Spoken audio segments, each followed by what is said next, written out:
Cool. People are starting to join in, so we shall get started in probably a couple of seconds. Kind of brief overview today. Today we're going to go over kind of like how to scale in terms of finding white space, kind of like the entrepreneurship mindset as well, kind of what's done past to differentiate myself in the industry or in industries that I've been in, right? In the reselling side. So a couple people joining, and then let me actually get a backup as well.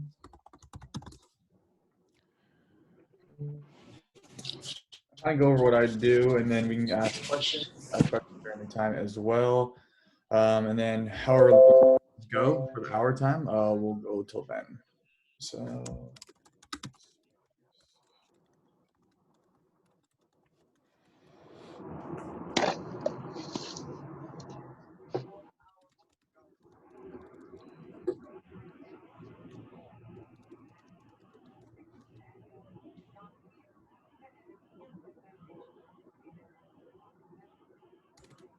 cool. Awesome. So we'll kind of go over these topics, and then we'll ask questions.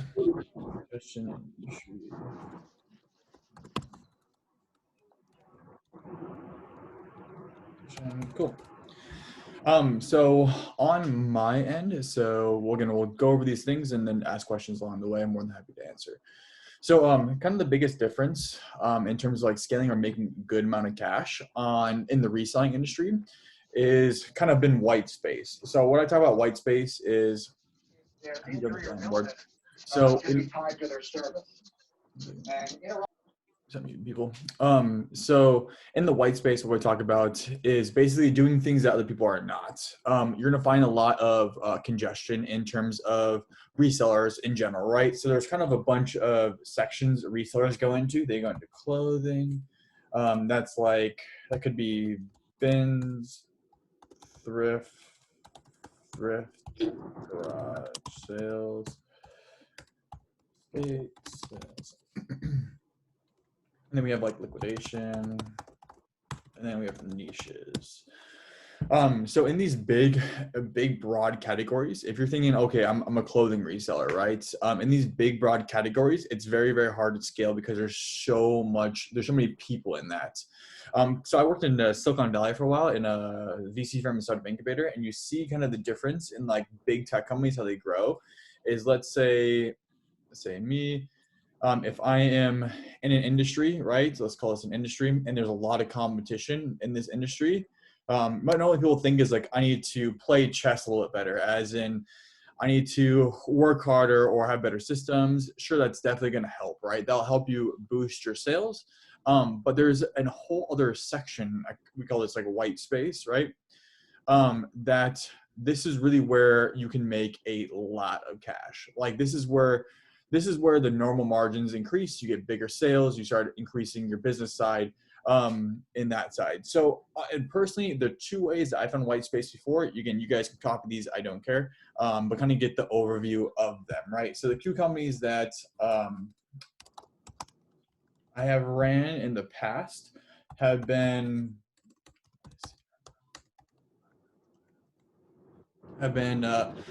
it's like high-end consignment. So at first did estates, full estates. There's a lot of my internet's unstable.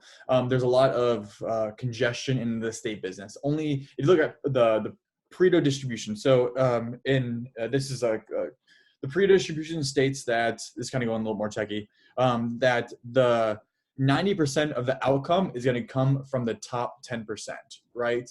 So that's kind of the what we're going off of. You have to be different and have to be the best to get a lot of the profit or whatever you're trying to get out in life or business. Let's just go business because that's my sector.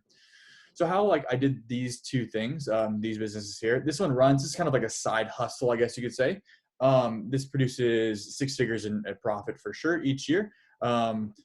So this one and this one, these are the two businesses I ran before. Hammock, they still run. They're basically a side business. They're either automated or whatnot.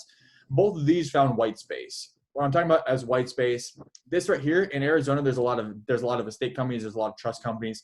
And if you want to differentiate yourself, you have to niche either niche down to a very specific thing or very specific tasks that you don't see a lot of people in. So in Arizona, there's really no one doing high-end luxury items that can consign and get those at a consistent basis from these massive companies.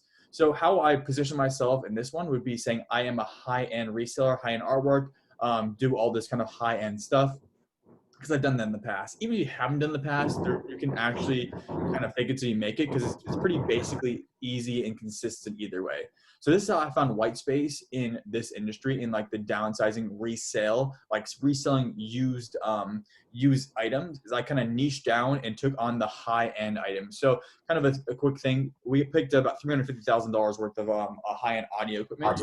Just because like we had contacts beforehand, they saw we did high end stuff. They dumped all the lower end stuff to an estate company and auction house in Arizona.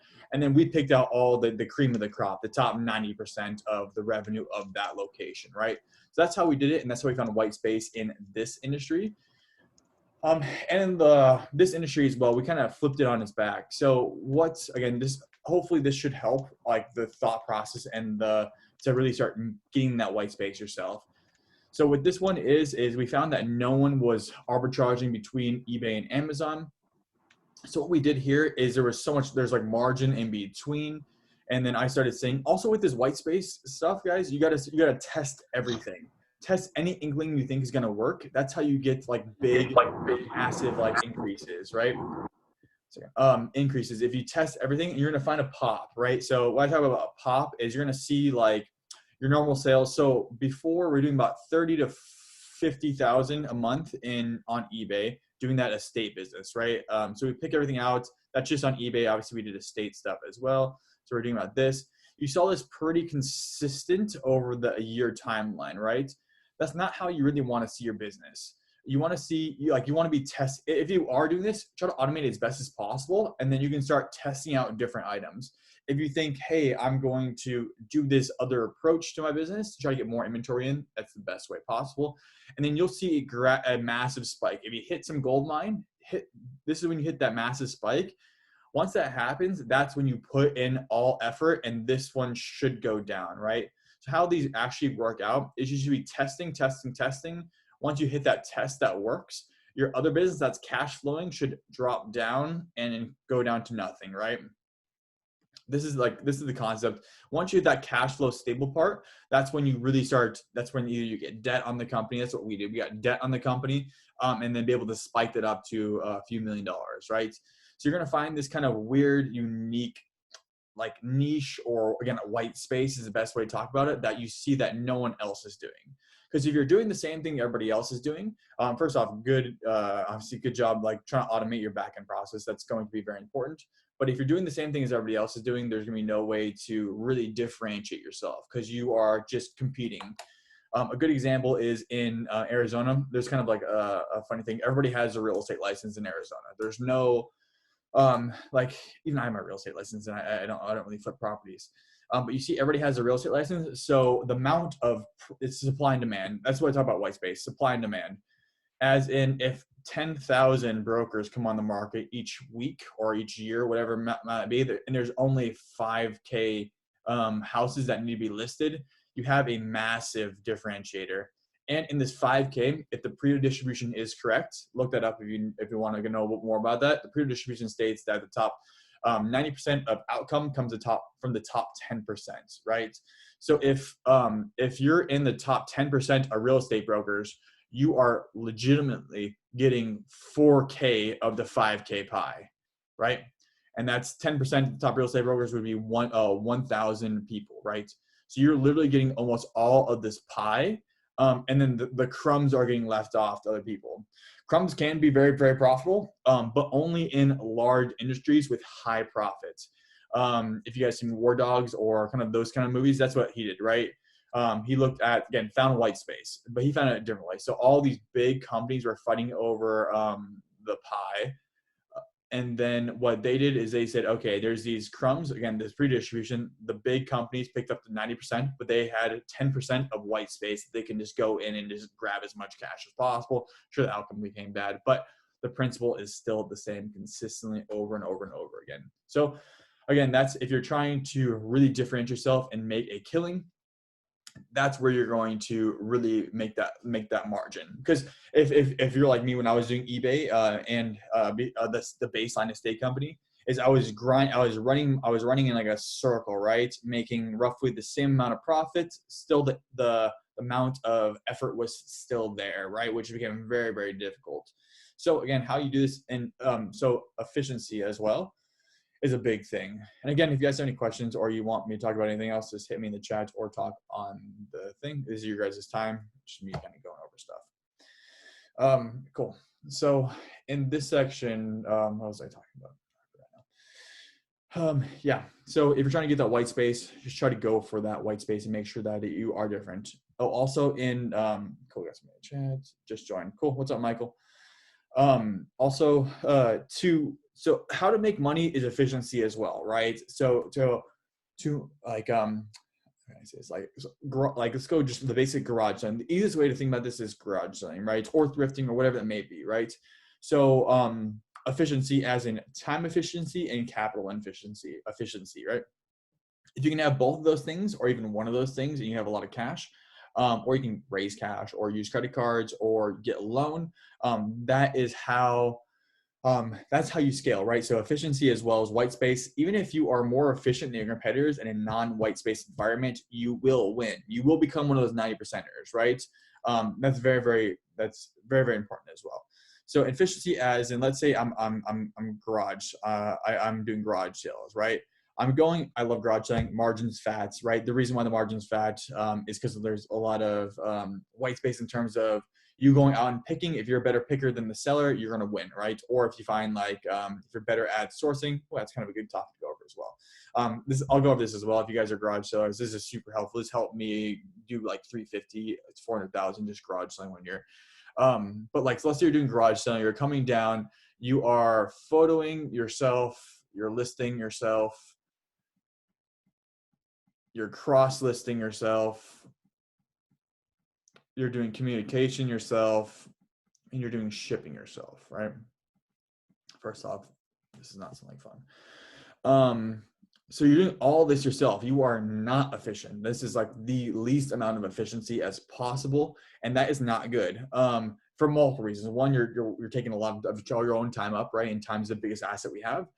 Two, you cannot scale, right? So you only have, let's say you have 12 hours in a day because you have other stuff to do. Let's say you work full-time job, you have 8 hours in a day extra. Like, to do all this stuff, you are limited to 8 hours. And that's if you are as efficient as possible, right? So what really helps scaling up, this is probably one of the bigger things in, so the efficiency worked really well. I'll go two ways. So efficiency is what LaCroix does, right? So what we did is we use Amazon's efficiency on the back end to really then produce, right? So with LaCroix, again, this is just concepts, try to take the concepts out and you come with business models, that's okay as well. So the concept with LaCroix is efficiency, complete efficiency as much as possible. In that efficiency, we said, okay, actually we have the source too. Source. So this is the whole piece of pie, right? That goes down. This is your full funnel of your full business ops, right? So in LaCroix, we said, okay, we're going to use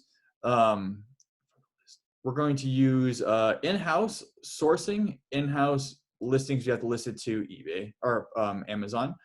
And then we are going to get rid of the rest of the items to FBA. So now we look at efficiency, again, efficiency. And if you're going garage selling as well, you are spending your time on this. You can't scale that. Sure, you can say you can find sourcers or people will source for you, but what I found is that it doesn't really work. Even if you get commission, I tried multiple different ways. I try to pay commission on top of hourly. It never really worked very well personally. Obviously, you can do it yourself. Can you give an example of white space in wholesale liquidation? Yep, Jessica, I'll do that as well. So Jessica asked, can you give an example of white space in wholesale/liquidation? Yep, 100%. So let me go through this real fast and then I'll jump on that. So with this one, so I said FBA, boom. Then I used efficiency to really scale up, right? So I only had to focus on sourcing and I used VAs for sourcing, right? Because I took out my time. Sure, I might source here and there. I was a heavier hitter because I knew what I was doing. We used VAs to do this.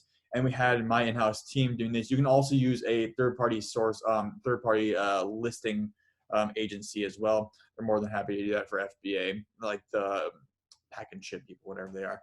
So this is what we did. And then once we did this, we only focused on one thing. That's how we hit scale really quickly. So on Jessica's topic, she asked, can you talk about white space in wholesale and liquidation, right? So that's an interesting topic. So wholesale and liquidation, like, so we're even dabbling in this, try to find you guys a good product. That's kind of our overarching goal, is again to the complete automation of this. We're testing out multiple things, and how the best way is to do this is to test multiple is to test multiple sections, right? So if you're trying to do wholesale or liquidation, try to test different theories you have. You're probably gonna have a better idea than I do in terms of liquidation or wholesale. Try to find that white space, but see what other people are doing, right? So see what other people are doing and do the exact opposite, or try to think of a better way to do it, right? So right now we've been seeing, so there's kind of two ways that people are doing this, right? So again, we talked about last week as well. So right now, let's go with Amazon, because I've been studying Amazon, how they've been doing liquidation, and Costco does the same thing as well. So what majority people are doing, again, you got to look at the industry and then think about how you can do it better, more efficiently, or just find a different avenue to do it, right?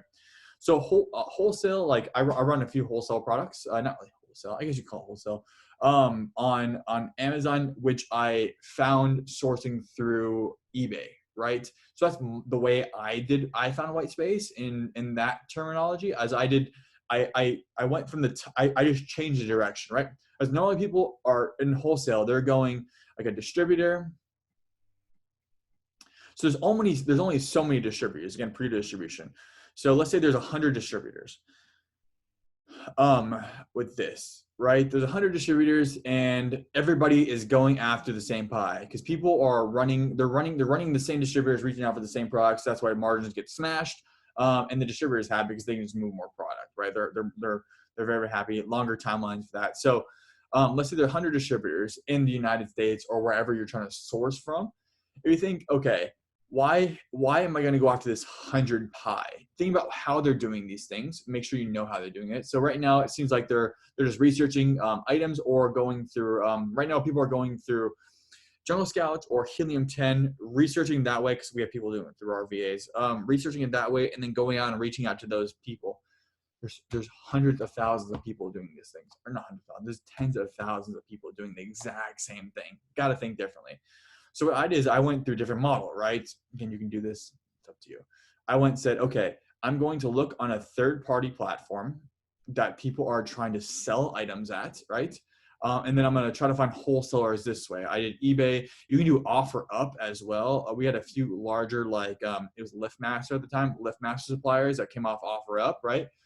It's you have to think differently and do differently, right? So everybody's trying to scrape Amazon, reach out to distributors. I said, okay, let's not do that, right? Let's think of how other ways are distributors or people with a lot of product trying to do it. Whereas it also comes to the concept is like, where is my money, or who has my money is a good common medium of that. So it goes, okay, where is the most amount of dollars located at? This is how I thought of it. So you guys can use this as well. Where's the most amount of dollars located at? That could, and I think, okay, it's going to be third-party platforms, eBay, OfferUp, Amazon, not Amazon, obviously. Actually, you can flip off Amazon too. You can get wholesale suppliers off Amazon, just cut out the middleman. And I said, okay, I'm going to do this section. I'm going to find who has my money. And when there's like, I'm going to think differently as well. Thinking differently, if you're in the space, you just got to have to think differently and test. And then test. Small test. Don't bankroll yourself testing, right? So this is how I did it. I said, who has money? I say eBay is a multi-billion-dollar company. They are massively larger than any distributor out there, by far. Any distributor out there. And I don't know anybody that's doing this, right? So that's how I found a few distributors, and like the profit margin on these things are dirty, right?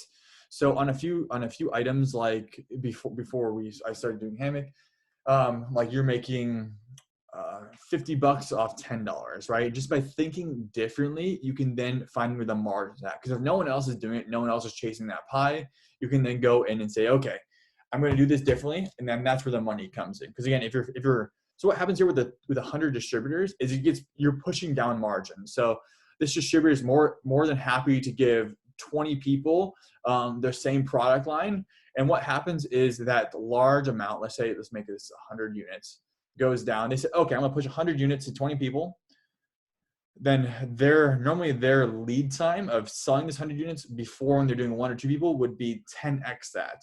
But now they're pushing it on the 20 people. So either the price has to decrease because there's too much supply. So the price has to decrease. Or like the timeline has to decrease. So it's usually both in this section. So the timeline has to decrease in this section. So both of these is interesting on that section as well. Cool. And then we also have Michael in here as well. He's one of the people that's doing really well on the Hammock software. He has some information about how he's sourcing products, and he's actually sourcing a lot of product too, which is interesting. So Michael, let's see. I am here. What's up, man? Cool. Awesome. So kind of give everybody a quick intro on yourself. What do you sell, and how are you getting your product as well? Right. So actually, I have quite a few different sources. I sell mainly men's clothes, and I do also dabble in toys only for Christmas, though. So 90% of the year, I just do men's clothes. And the reason why I chose clothing is, frankly, it's just the easiest to find. You know, you go to any thrift store and they have gobs of clothes. Now, going kind of in line with what you're saying is I focus on clothes that are not going to be easily found on eBay and Poshmark and Mercari. So wild prints, certainly the same manufacturers that you see a lot of there, but I don't sell a lot of white shirts. I focus on prints because unlike a lot of other things, on eBay, you're going to find that you see dozens and dozens of white shirts and blue shirts and red shirts, but if you have a pattern, it differentiates against all the other, because very few sellers will have that same pattern, because the run on that particular pattern is fairly low in that space. And also it's very easy to list. So, and it all ships first class or largely first class. And so I found it just easy to find. Now, of course, in the pandemic, I've had to improvise. And so, we were shut down. I'm in the Metro Boston area, and we were shut down for quite a bit. And so I started manufacturing. So, I think, and I would probably parrot what you said earlier, is that if you go to distributors, all these distributors are selling to eBay sellers or Amazon sellers, and so there's a race to the bottom. You find you buy a toy from a distributor, and I do this now. A lot of times I'll buy a toy today, and I won't, or actually in January, right after Christmas, and then I won't sell it until the next Christmas. And I do that on purpose because either in that particular market, you either want to be the first or the last to have something. If you're the last, that means you're the only person to get, and you can name your price. Otherwise, you find yourself having your margins pushed lower and lower and lower. So it's very, very common to buy something for $20 and then sell it for $30. And that's a very low margin. But if you wait, that same item might go for $100. So you have to be a little bit creative. But I don't like wholesaling for that reason. I think that there's a lot of wholesalers or distributors out there that will gladly sell to you. And of course, you're going to find, that same thing on eBay millions of times. And that's why, again, going back to clothes, it just you focus on certain things and you'll be successful. Now, during the pandemic, as you can imagine, sourcing was tough, and so I did what a lot of people do is I go on and look for people who are selling their eBay stores, and so I bought a lot of product. I bought 2,000-3,000 items that way. And, my store now is, I'd say it's about 3,000 items, maybe a little bit more now, but it's all premium things. So I took basically all those stores and I took all the premium stuff out. And then what I did is I wholesaled to other people who are eBayers the stuff that I wouldn't sell. So I focus on things that are $25 and up. But your margins are there.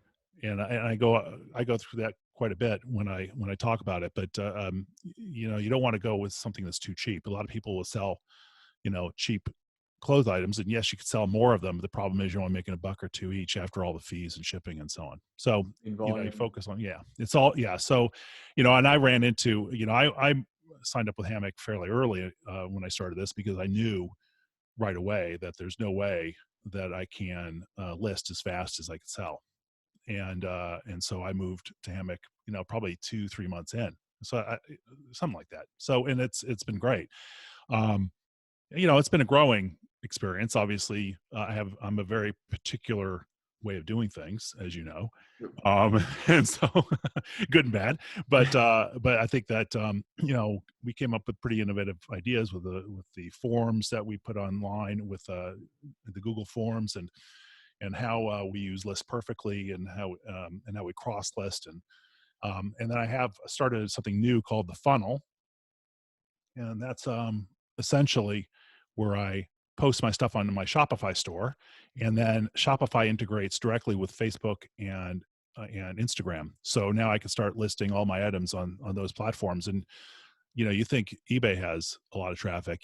I couldn't even tell you how much eBay stores pales in comparison to Facebook stores as far as volume. Yep. It's almost, actually, I think it's giving Amazon a run for their money for sure. I went down the book route, which a lot of people do, I think, when they first start Amazon, and I realized I hated it. I mean, it's just every day, I just hated every single minute. Mhm. A lot But of work. yeah, it's a lot of work. You can make a lot of money, but you're basically, there's a lot of people who are scanning for books, and how boring is that? Yep. Um, and private label, I was going to go down the private label route, and I do that right now on eBay. A variation. I manufacture my own. I'm an artist as well, so I manufacture my own T-shirts and polos with my designs on them, and that's how I've gotten around. And I did that during the pandemic to avoid, distributors who are basically just going to sell the same product to everybody. Let me jump into things. So one thing I think was interesting as well is you kind of do the Carnegie model, as in you're buying up your competitors on a space for discounted rate. I'm guessing Yeah. taking the best premium of it. What you did is consolidated those best products, and then you started moving those. So that's a pretty interesting way. That's a great way to source, and I'm guessing you're getting a lot of bulk at a discounted rate, correct? Oh yeah, definitely. So my buy rate is about $4 an item normally, Mhm. and I got well below 2. Damn. Which is, I mean, and you say, well, how many Under Armour shirts can I sell? Well, I'll tell you a hell of a lot. Mhm. And be honest with you, if you're selling them for $25, including shipping, $24 to $25, including shipping, and your cost is like 2 or 3, let's just say, how often would you do that? I do that all day. Mhm. As long as you just have to list it quickly. And actually, so my next source of automation here is I'm going to be hiring somebody or a group of people to actually do a bunch of photographs for me, so I don't have to do that anymore. Because that's the other pain point that it's very easy to get caught up in is you're making your money in sourcing here. You're not making your money shipping and taking pictures. 100%. That's kind Yeah. of on this as well. Like if any of the people are listening as well that do clothing, a good idea might be going to consignment stores that do not do online, grabbing Right. all of their, saying I'll buy bulk from you, buy all their leftover stuff because they don't have as much traffic. You can move a lot of more stuff.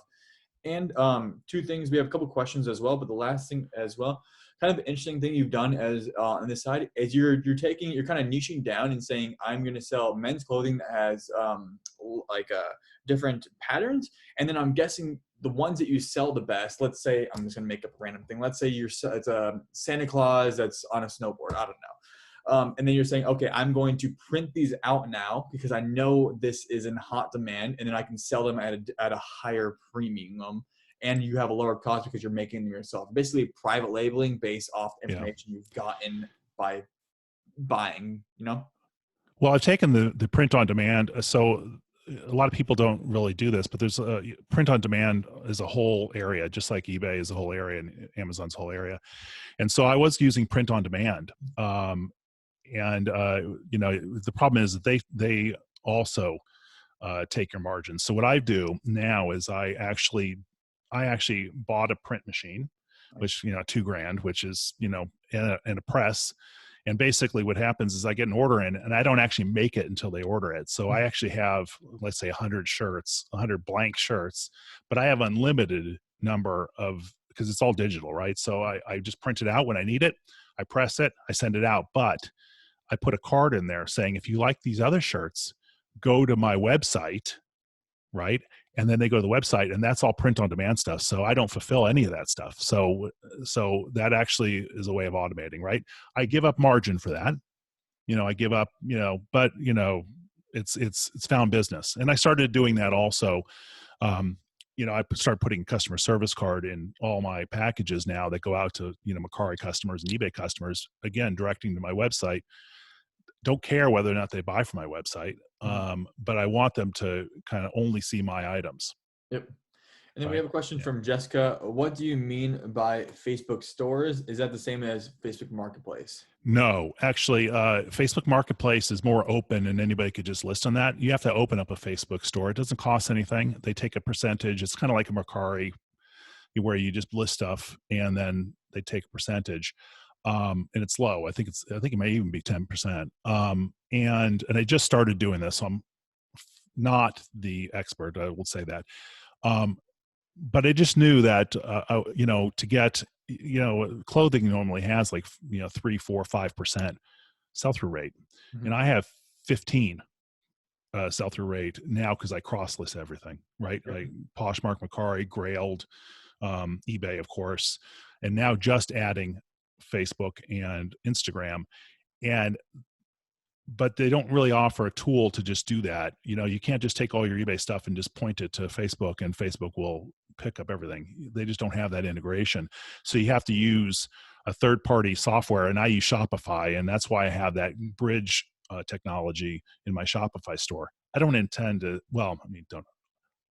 I don't mind selling on my Shopify store, but the reality is that I just want to get it to Instagram, and it does it automatically now, which is really nice. So Facebook stores, you can Google it, and it will direct you directly to Facebook, but you don't want Facebook Marketplace because that's where you get all the questions like, do you still have this?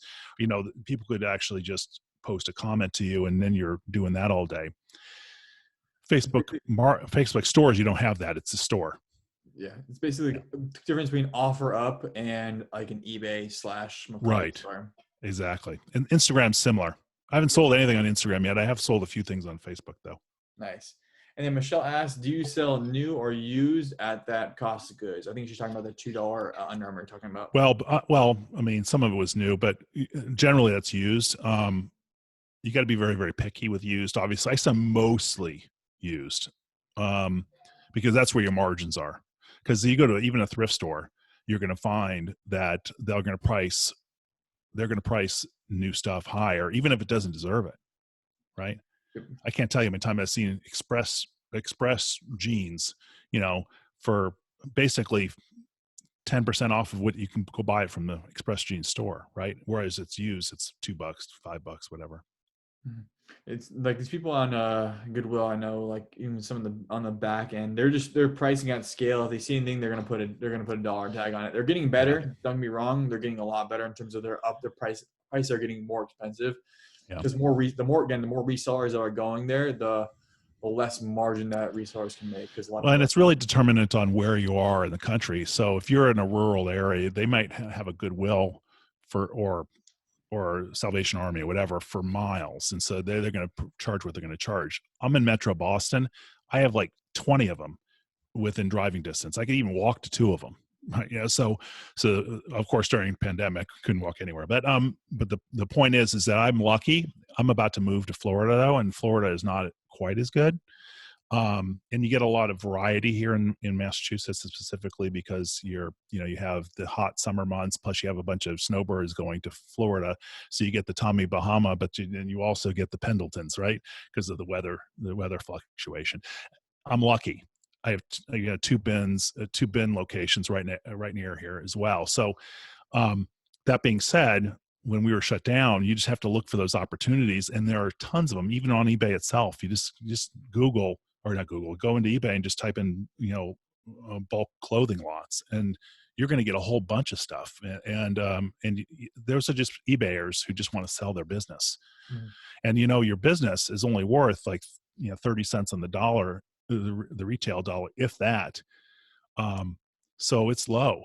And what I go through and when I talk about stuff is I always try to say, how do I create further value in my business so that when I want to sell, I have an exit plan. So that's why I have the Shopify store, and I get email lists of my customers, and I email them to go directly to my store when I can do that, not violate any terms of service. But and you just got to start thinking that way. Otherwise, that customer is not your customer. That's an eBay customer. You want to make sure that they become your customer. Also, eBay sales, about 97% of them are single-time buyers. They don't come back to your Right. eBay store. Right. And I get repeat buyers all the time now. Mm-hmm. They're reaching out and start building more of a business rather than just like a reselling company, I guess you could Well, say. you just, yeah. Well, you essentially eBay sellers are they're basically buying a job, right? Mm-hmm. And so I don't want to do that. I have another business that's completely unrelated to reselling. And you just have to understand, you have to understand who your customers are, and then I mean, by name, by the way. Mm-hmm. You want their email address, and so you want to have a way for them to get in touch with you and visit your store, whether that's your eBay store or that's your private store. And you talk about how resellers are basically making themselves making themselves have a job. Like, how are you working on or doing the exact opposite, as in building a business rather than getting yourself a job? Right. So one, I have a warehouse. Mm-hmm. Two, I have an inventory system, and I have a listing system, which you guys are part of that. I have sources for all my inventory that's beyond thrifting. I have an email list. I have a store, a not physical store. I closed that, but a Shopify store. I have a product that I manufacture, and a sales funnel to be able to get people to buy outside of any of those platforms. And so if you do all those things, and you don't want to do them all at once, if you try doing them all at once, you're going to fail. Gotcha. Get really good at eBay, then get really good at cross listing, then get real, just move forward and forward and forward and forward. Now I've accelerated a lot of this largely because I started with capital. If you don't start with capital, you can't do that. And I have an idea, and I went to business school, so it's this is my second, career. I spent 30 years in tech, working for very large companies across the globe. And so you can't go from doing that to just opening up a massive business without kind of having a game plan. And Jessica said, I keep hearing about funnels. I might need to look into that. What do you mean by funnels, Michael? Okay. So I look at eBay as a funnel. So what happens is that the funnel is just a way for me to collect information about the customer. So when I sell something in my package that I send out, I have a card, a customer service card. The customer service card does two things. One, it says, if you have a problem with this, please let me know, before you leave feedback, and let me try to rectify it. But then it also says, well, if you want further discounts, here's my website, right? So then that's the funnel. And then that creates that creates a relationship between me and that customer versus having, and I see here, we can't get email addresses though. I'm going to tell you how to do that. So it's actually relatively easy. What you'll do is you'll have that you have a relationship with that customer, and that customer is going to go to your website, even if that website only points back to eBay. Mm-hmm. By the way, you can do that. So that's how you collect their email addresses. So I don't want to say I'm not asking for their email addresses on eBay. Mm-hmm. I'm getting them to go from eBay to another store that I own, right? So even though I'm today I use Shopify, but if I didn't want to do that, my old one just went directly into a list. Say you want to get 10% discount next time, here's a discount code, and then you could put that discount code in eBay, and then you could apply that discount code on your website or on eBay. You can't do it on Mercari and Poshmark right now, but you can in those other platforms. And I sell most of my stuff on eBay anyway. But that's how you get their email address. You don't do it. You don't harvest it from eBay, because you can't do that. That's against their terms of service. Yeah, they'll flag you. So you're saying Right. that you put it into your store link, and do you give them a link to that, or do you just give them a discount code and say, here, go to this website? Kind of the same. Well, basically, I give them the discount code on the card, and then they go to get that, but they have to go to my website, not the eBay website, to get that discount code. And that discount code, then it used to point them directly back to eBay, but now it doesn't. Doesn't Now say it goes that directly to my 10%. store. Yeah, and that's a bit of a transition right now. So I don't want to put out there that I have this, this massive funnel that's happening. It's just starting to happen. It's not, and I also say if somebody gives you their email address on eBay, like for instance, you can go into there's a section in eBay, and I don't remember where it is offhand, but they do have people's email addresses for your customers, but that would probably be a violation of service. So I've never done it, but I do know they have it. Yeah, so there's a way you could used to do it on PayPal. You used to be able to go on your PayPal and grab it, but that's Right. against terms of services. Right. But if you are a buyer on eBay, so let's say you bought from people on eBay, whatever it may be, you can grab their email address that way, and that's not against the terms of service. Yeah. Now, what I have also done, and I think this might be skirting the terms of services, I put a placard that tells you what the sizes of everything is. That if it's a large shirt with these are the measurements. On top, I give my website address on the picture, so it's not actually in their system where they could flag it. It's just a picture. Yep. And then it shows it's an extra large, and you go to mctrading.com. So, yep. And but you're not, again, it's you're pushing them. I was pushing them back to the eBay store. So we'll see whether or not they want me to stop doing that. We'll see. Yeah, they're gonna either flag you or not. But it seems like you've been doing it for a while now, and they haven't done anything about it. So chances are not. No. Because they're running, I know on the back end, both Amazon and eBay, just by selling through them a lot, they're running bots, right? So the bots is trying to find anything that is, they're going to flag it. Also, right. The only time the bot actually works is if you, for the selling off eBay, is when you take a listing down. That's when the bot will search that message. So normally they don't search through it, but if you take the listing down, then they'll hit you with that sold offline. You're gonna get restricted for 3 or 4 days, whatever it may be. Right. And actually, so it's interesting. I don't really know what they do when you sell it on Mercari, for instance, and I haven't really figured that out yet. I don't think they probably have that. They haven't done anything. I know it's really technically against the terms of service about cross-listing it, but they actively support things like InkFrog and List Perfectly, and I think the other one, Vendu, right now. So they know that they have the capability of doing it. So I have no idea how they could, in their right mind, say it's a violation of terms of service when they, on their website, support these different platforms that exactly allow you to do it. So I think the fact is that I have an anchor store that I pay $300 a month for 10,000 listings every month. I put a lot of volume in eBay.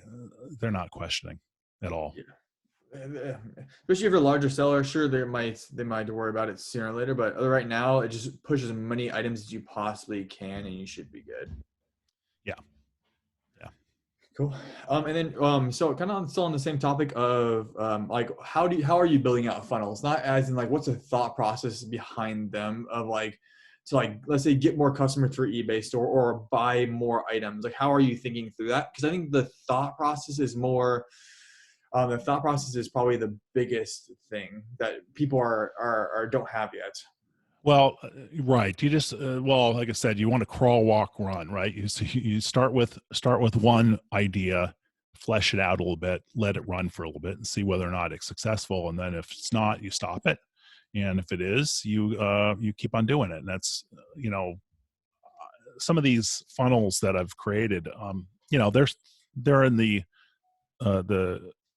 the small stages right now. So the first one was to cross list, and that's been wildly successful. I mean, I sell a lot of Mercari, a little bit less on Poshmark because that's more for women's clothes, but occasionally I'll buy something thinking it's a man's shirt, and then you realize the buttons are on the wrong side, so it's not. And so, I'm not going to return it. So I just list it. it's a lot of trial and error, to be honest with you. Certainly I would say, you want to see what bigger sellers are doing. You don't compare what they're doing, but emulate what they're doing. Yep. And so there's a lot of sources. I went on YouTube. As a matter of fact, in about 30 minutes or so, I'm going to be interviewing Rockstar Flipper on my podcast. Nice. And he's a pretty big YouTuber and reseller. And the fact of the matter is that I learned a lot from him. So and Rally Roots and Steve Rakin and Chris from the Daily Refinement, all of those guys have good content. You just pick what is in your personality type and just go for it. Yep. Also, we had a question from Victor. Hey, Ty, Michael, how much capital would you say would be a starting amount to get going for scaling within clothing category?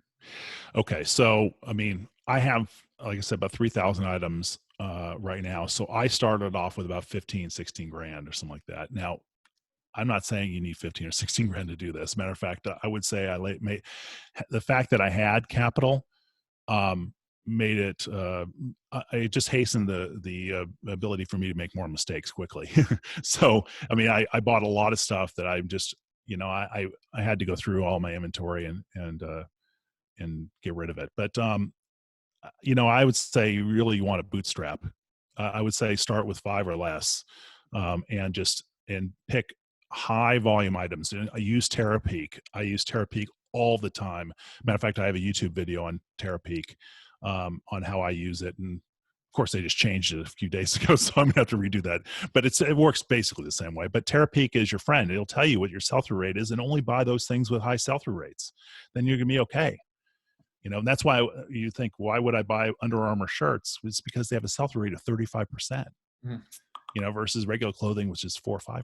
So, don't try to reinvent the wheel. There's a lot of wheels out there for you to just take and use. And so I'd say 5. I would say 5 or less would be with what I would start with. Cool. And then Michelle asked, can you link your podcast? So if you put your podcast in the chat, you got some people coming on it. Yeah, well, I would say, okay, I'll do that.